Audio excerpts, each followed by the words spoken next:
Tasha. Hey. Oh, I'm so thrilled that we have this time together today. And this is new that we're doing these new up close and personal information with our expert advisors at Point Cardinal with this like mini series. And, the whole team has inspired me so much in the last years. And I've been, so happy to work with Point Cardinal, but to work as well with experts like you.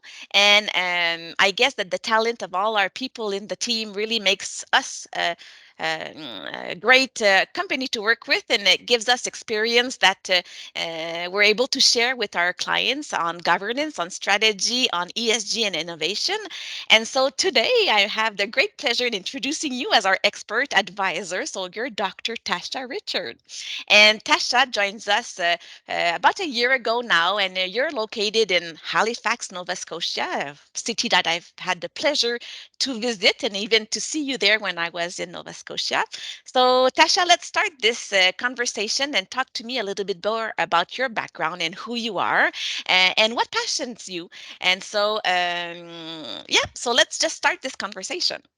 Great. Well, thank you. And I'm so thrilled to be the first to be doing this with you. And it's been a really great year, and I'm really impressed. I will go into answering your questions, but I just want to say I'm so impressed with everything that you've done with Point Cardinal. And I know you always refer back to the team. It's a team effort, and but I think it starts with you. And so I'm just really happy to be part of the team. And there's so much growth ahead, and so many companies that we get to help. So I'm really looking forward to a very prosperous next couple of years together. So, as you mentioned, I'm here in Halifax, Nova Scotia. I'm an expert advisor with Point Cardinal, and I'm also a professor of entrepreneurship at Dalhousie University here in Nova Scotia. A lot of my research focuses on entrepreneurship. I teach entrepreneurship and innovation. That's certainly one of my passions. But before joining Dalhousie University 5 years ago, I worked in corporate Canada for about 20 years. And the area of my expertise is in strategic development, but also commercialization, innovation, and most recently, particularly with my research at Dalhousie University, is looking at inclusion and diversity, and how do we start building that more thoughtfully into our strategic plans and into the culture of our organization. So that's a little bit about me. In terms of what motivates me, there's a lot that motivates me. Being an entrepreneur at heart, I think I see the world as opportunity, and I think working with other people on what their passions is gets me really excited. And certainly some of the work and the clients that we have at Point Cardinal, you see that, right? So they come to us with particular challenges that they have, but they're so passionate about their companies and passionate about their industries. And that's what really gets me excited.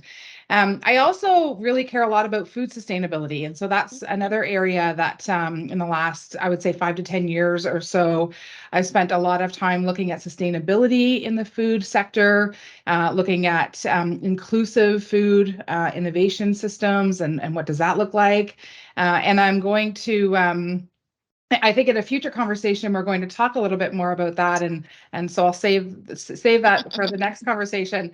The other thing is I love teaching and I love mentoring. So I think the work that I do at Dalhousie University, being able to work with students, with young people, is really fun and engaging. And I It's think, energizing as well, right? You oh get my these God, new ways of thinking, and they challenge yes. us as older people, or anyway people with more Absolutely. experience. I think that that brings as well a lot of value to you, but also to the customers that we go and see, and it brings, I think, to think differently and to bring this new package up front and able to discuss with people. Oui, c'est ça. And I think sometimes the younger generation gets a bad reputation. They say, oh, the millennials, or oh, the Gen Zs. Oh my goodness, like it could not be further from the truth. The future is so bright with the emerging leaders that I have in my classroom, that I see going out into the workforce. And so, that I love being part of that. And I love the training that I get to do with different organizations. So as you can tell, there's lots that motivate me. There's lots that I'm passionate about. Community involvement's another one. I've been really grateful for the opportunities I've had thus far to be on different boards for nonprofit organizations, being involved with minor sports in the area. Certainly our connection, which is through the Governor General Leadership Conference, that's been really rewarding. So yeah, I think that's what motivates me. That's what I'm passionate about. Mm, And I think being a lifelong learner, Isabel, and I know you can appreciate this, mm. I think as soon as you stop growing and learning, things that You to die. that's it, Sissa. And so, always looking for ways to learn new things and to grow and develop is what gets me going in the morning. And I think that's also a characteristic that we see in the different advisors within Point Cardinal, this passion about the people and not doing things just to do things, but to do the right things at the right moment and to make sure that we're making a difference when we're doing different things. And so I think that's a value that I see across the different people that I see, and specifically with you, Tasha. We have this connection, of course, with the Canadian Governor General Leadership Conference, and we've both had the opportunity to be there and to work with people and to see how the impact that we have is not only local, but it also, it grows to different communities. And to give back is really something that is a strong suit that you bring to the team as well. So I'm really happy to collaborate with you. So maybe going on to the next question that I had for you, let's talk about strategic planning and how that has a role, and how does that play into the long term success of the organizations that we work with? How is it important to have a strategic plan? Yeah, I mean, I think it's an old adage, a quote in English that says if you fail to plan, then you plan to fail, right? And Mm, so a strategic plan for me is, I mean, I'm a bit of a strategic planning nerd. I love doing it. Give me an Excel spreadsheet any day of the week, and I'm so happy. But I think it's essential for the long-term success of any organization. And without that clear and coherent strategy, it's very easy for companies to lose its way in terms of trying to achieve the goals that they've set out to do. And so for me, it's an exciting opportunity to work with organizations on their strategic plan. And certainly within Point Cardinal, we've seen companies come to us with different levels of understanding and expertise as it relates to strategic planning. And so it may be that they already have a strategic plan that they're looking to update, and their company already has a culture around business planning, around strategic planning, and our role really then is to be a facilitator of revamping or renewing their strategic plan. But then there's other organizations that I've worked with where they literally have no idea what to do with strategic planning. They know they should do it. Perhaps their funding source has said they need one, but they really don't know how and where to start. And what I see with those organizations sometimes is that they spend all of their time working in their business versus working on on their business.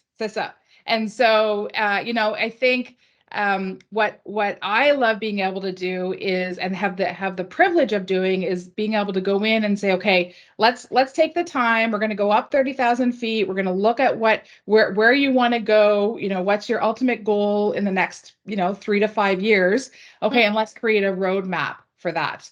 And so for those organizations that I've worked with that have gone through this journey with me and with us, it's very clear to me that that process helps them gain the success that they're looking for. mm. And then with other organizations that may not lean into as much to strategic planning, you can tell in their results, right? And it's not just about achieving the results, but it's also how they get there and how their team feels about getting there. It's And like a process. Do you agree with that? It's also a we, change process because, once you get this muscle developed of working on strategic plan, then it's like something that gets engaged with other people. And then the whole team, knows what they're striving for. And it gets like the whole company into this mode of thinking forward. yeah, absolutely. And I think, the companies that achieve a higher level success also recognize that they have to build the strategic plan as a living, breathing document. That is not kind of a one and done. So So here's much. the Yeah. strategic plan as a PowerPoint presentation. It sits on everyone's wall, but then it never gets touched again, right? That's not what it's about. So it's about embracing the process and bringing your team along for the journey and developing the strategic plan, but then also figuring out how are we continuously shifting if we need to shift within the strategic plan, or how do we, if there's a new market we want to go into, well, how does that impact what we've currently set out? And the other thing I think, I wonder, Isabel, if you've seen this, is sometimes I think companies, when they're developing their planning process, they try to put everything in 1 year, right? Versus like, They have to prioritize and make it has to make yeah. sense. It has to be feasible during the organization, right? Either on the human resource part or on the funding part. It needs to have an impact, and to try to put everything in the same year, of course, is something that we will help them to develop and to maybe bring, on a few years. And I'd Yeah, like just to go back to the point that you just said, yeah, a lot of the companies that we work with are also, they want to have this plan that makes sense to them, but also it needs to be prioritized, but it needs as well to bring them forward, but it also needs to be done in a way that the companies know that they'll make a difference, right? And that just not on paper, as you said, but they yeah. need to reflect on, if they're taking decisions, does it make sense with the plan, or are they taking decisions that are bringing them off the plan? And if that's the case, do we need to change the plan, or are the decisions that we're taking really the right decisions to take? Are we working on the strategic part or only on the operational part? So sometimes as well, that is something that I see with companies, that they go back to what they're used to be doing instead of following the plan that will make them grow. Right. And to that point, it ends up being a decision-making tool, because you can have either the CEO of the company or whoever's in charge of protecting the strategic plan can use that as a tool to say, here's this new shiny opportunity. Is it something that does align with what we're doing, or is it that it doesn't fit right now, but maybe, as you mentioned, a year from now it might make more sense? So I love that about strategic plans too, in terms of it really helping us objectively make decisions as new opportunities come our way. Um, and then in terms of the other thing I wanted to mention, I think one of the last things I wanted to mention was the benefits that I see, and this is one of the reasons why I joined Point Cardinal, is that one thing I love about our organization is that we have such diverse backgrounds within all of our expert advisors. And even though we share the same passion, we have different experiences in different industries, and also expertise, and different visions. So being able to tap, if you're an organization looking for someone that can do a strat plan for you or help guide you through the process, look for a consulting firm or an organization that can bring you that depth of expertise. And I've had some clients say to me, well, why do we need someone external? And one of the things that I always say to them, well, certainly a good expert will bring your team along for the journey, but sometimes it's good to have that unbiased advice, someone And the from the challenge. outside. Yeah. Yes, it's not like someone looking in that can challenge you, that can help you know bring that unbiased expertise, or not expertise, that's the wrong word, but like opinions and view of what's happening. So I just wanted to mention that, because I think it is important. If you don't feel like you have the expertise to make a strategic plan, then seeking out the expert advice of someone external to your organization is a smart move. And that neutral approach that you're talking about, for me, is really key in working with us anyway, Yeah. because we're able, as I think, to help the, let's say, the CEO of the organization also be able to talk with the same voice as other colleagues. Once I've seen a lot of CEOs wanting to drive this strategic plan, which is Okay, it's one way of doing it, but when you have someone or a firm that like ours that is neutral and that is able to make everybody have a speak or have a talk within the discussion, and so we're not isolating only the boss decides, but the boss contributes to the strategic plan as same as the vice presidents or whoever else is in the organization, and as that in that point, it permits everyone to be on the same level field and playing at the same level, and so for me that also brings value in this in working with the people like us in the organization. Yeah, and do you think also, I don't want us to give the impression that we only work with large organizations, because certainly startups need strategic plans just as urgently as, ongoing operations that have been around for 10 years. And so the earlier the better in the process, but also it's never too late. So if you're Yep. listening to this and you're thinking, well, I'm a 20-year-old company, what am I going to do with strat planning? Well, let us show you. But also similarly, if you're a startup going, well, I don't know how important it is for me right now, I can tell you, you will save yourself a lot of heartache in that startup process by having a really well laid out strategic plan that's based on your business model. And that's something that, as you know, we really love doing. So, Hey, merci. Thank you so much, Tasha. This has been a great opportunity for us to talk and to put out there how strategic plan makes a difference for companies, whether they be big or small. And so, in that particular case, well, let's invite our the people that are listening to us to follow us on different social media, and we'll be happy to share other initiatives throughout social media. So, thanks again. thank you.